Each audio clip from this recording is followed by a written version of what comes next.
বন্ধুরা, আজকে আমি এই দেখুন কি বানাচ্ছি। এই যে নিয়েছি মাছের ডিম, আর এই যে পেঁয়াজ কুচি নিয়েছি, আর এই যে শিমলা মির্চা, টমেটার আর পেঁয়াজ আর কাঁচা লঙ্কা এগুলো নিয়ে নিয়েছি। এখন আমি এই মাছের ডিমের মধ্যে এই পেঁয়াজ কুচিগুলো দিয়ে দেবো। পেঁয়াজ কুচি আর লঙ্কা কুচি এগুলো দিয়ে দেবো। দিয়ে এখন আমি বেসন দিয়ে দেবো 2 চামচ মতো,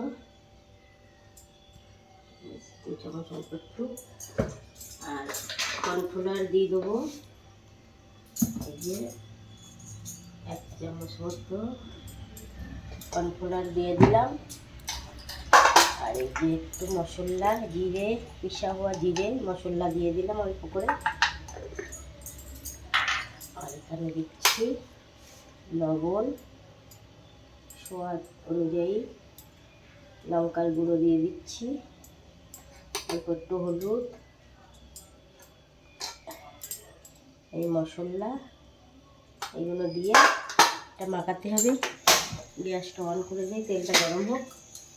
এগুলো আমি মাখাই। এখন এর মধ্যে জল তো একদম দেবো না, এই জলে হয়ে যাবে। ডিমের যে জলটা আছে এটা দিয়েই হয়ে যাবে মাখানো। ভালো করে চটকে চটকে মাখাতে হবে। একটু বেসন কম হয়ে গেলে একটু দিয়ে দেবো বেসন, মনে হচ্ছে আর একটু লাগবে বেসন, আর একটু দিয়ে দিই। 2 চামচ আরও দিয়ে দিই। দেখুন ভালো করে মাখিয়ে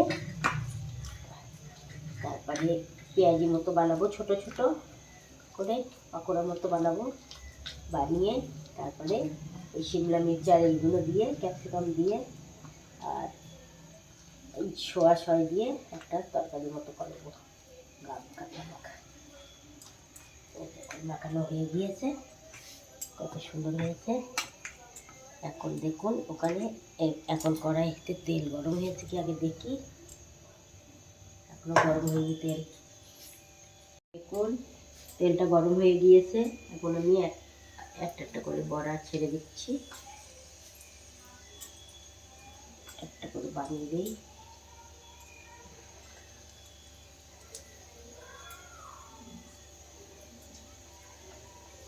ছোট ছোট করে বানাতে হবে এরকম করে, এরকমভাবে সব বড়াগুলো আলাদা আলাদা করে বানিয়ে নেবো একটা করে। খুব সুন্দর হাউলি হলুদ বড়া হয়ে যাবে।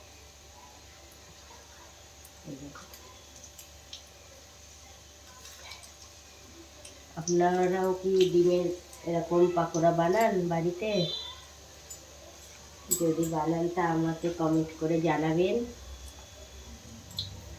আর যদি না বানান তো আমাদের বাড়ি চলে আসবেন, আমি বানিয়ে খাওয়াবো এরকমভাবে। আর যারা মাছ মাংস খান না তাদের জন্য আমি সবই বলছি। আমরা তো খাই, সবই চাচ্ছি, আমরা খাই বলে আমাদের ভালো লাগে। যারা খায় না তাদের ভালো লাগে না, এটাই।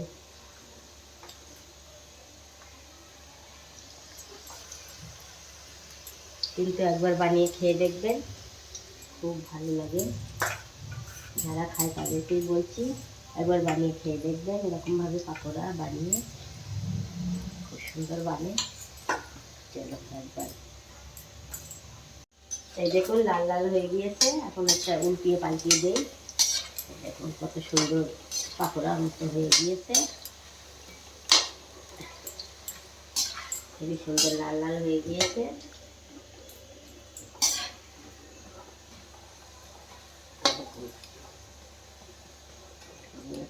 এগুলো একটু লাল লাল হোক, তাই তুলে নিচ্ছি।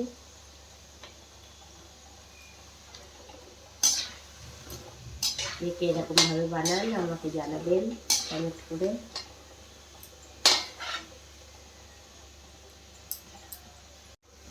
এই দেখুন বন্ধুরা হয়ে গিয়েছে, বাস এখন তুলে নিচ্ছি।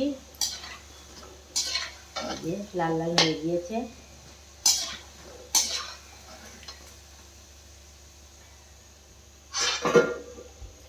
থালায় তুলে নিচ্ছি।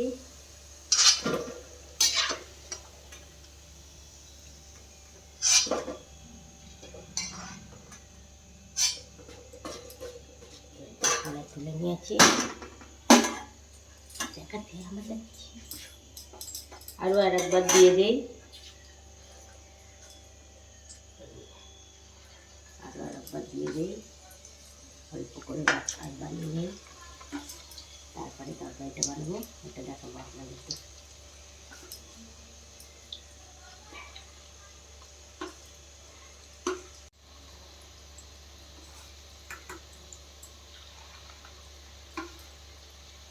ক্যামেরাম্যান ফোকাস করিয়ে হয়ে গেলে এখন আমি আপনাদেরকে দেখাচ্ছি। যখন তরকারিটা বানাবো তারপর দেখাচ্ছি আপনাদেরকে। গরমে বিশাল এটা গরম হয়েছে।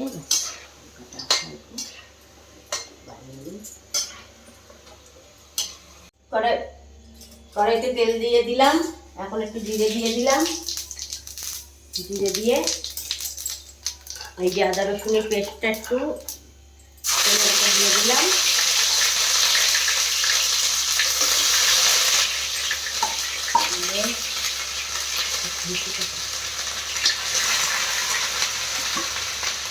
এখন দিয়ে দিলাম পেঁয়াজ। এই যে একটা পেঁয়াজ চারখানি করে কেটে নিয়েছিলাম। এত সুন্দর টমেটো পেঁয়াজ কেটে নিয়েছি।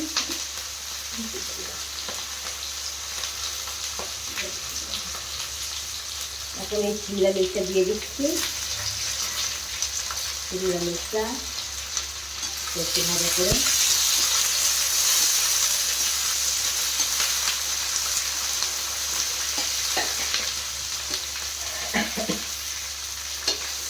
এই টমেটো দিয়ে দিলাম আর কাঁচা লঙ্কা দিয়ে দিলাম।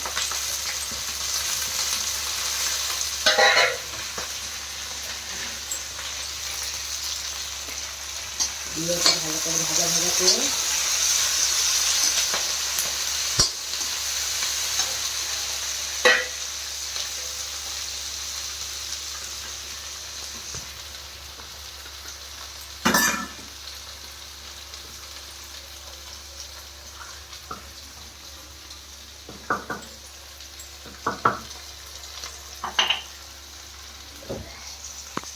এখন এইগুলো দেবো। সোয়া সস, ভিনেগার,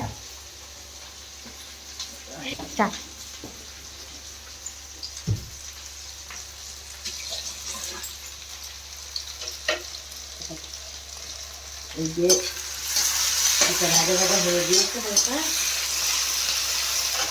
এবার এর মধ্যে একটু লবণ দিয়ে দেই। অল্প করে লবণ, কাপড়ের মধ্যে লবণ দেওয়া আছে না, তার জন্য অল্প দিচ্ছি।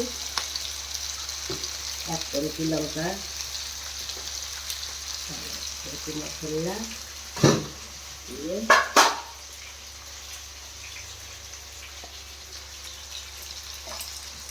এখন দিয়ে দেবো সোয়া সসটা দিয়ে দেবো। এই যে সোয়া সস দিয়ে দিচ্ছি অল্প করে, 1 চামচ মতো। এটা কি বলে সোয়া সস না, এটা তো চিলি সস। এইটা সোয়া সস দিয়ে দিলাম, এটা চিলি সস দিয়ে দিলাম, এটা ভিনেগার দিয়ে দিলাম।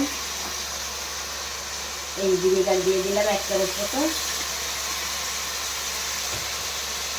একটু ছয় দিয়ে দেই, অল্প একটু ছয় দিয়ে দিলাম।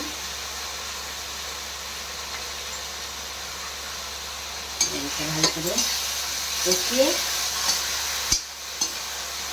কষিয়ে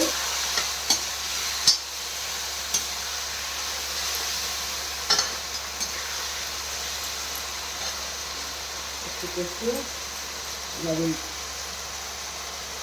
রসুনের জলটা এর মধ্যে দিয়ে ভিনেগারের মধ্যে দিয়ে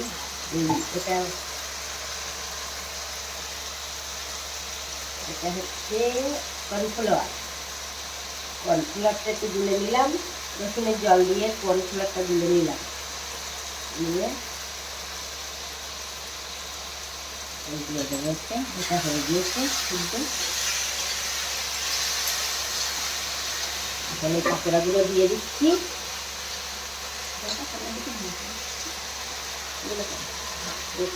এই যে পাকোড়াগুলো দিয়ে দিলাম,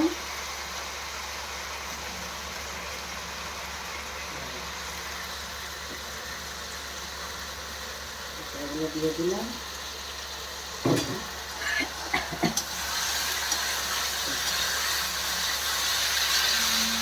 একদম মনে হচ্ছে না চিলি চিকেন বানাচ্ছি,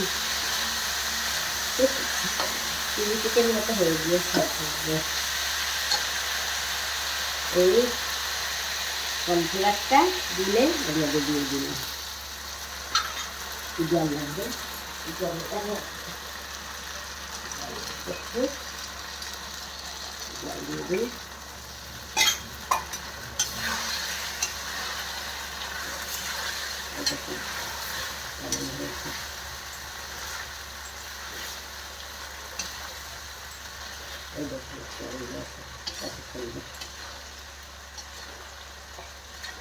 মনে হচ্ছে চিলি চিকেন হয়ে গিয়েছে, কিন্তু এটা হচ্ছে আন্ডা চিকেন, মাছের আন্ডা, মাছের আন্ডা চিকেন।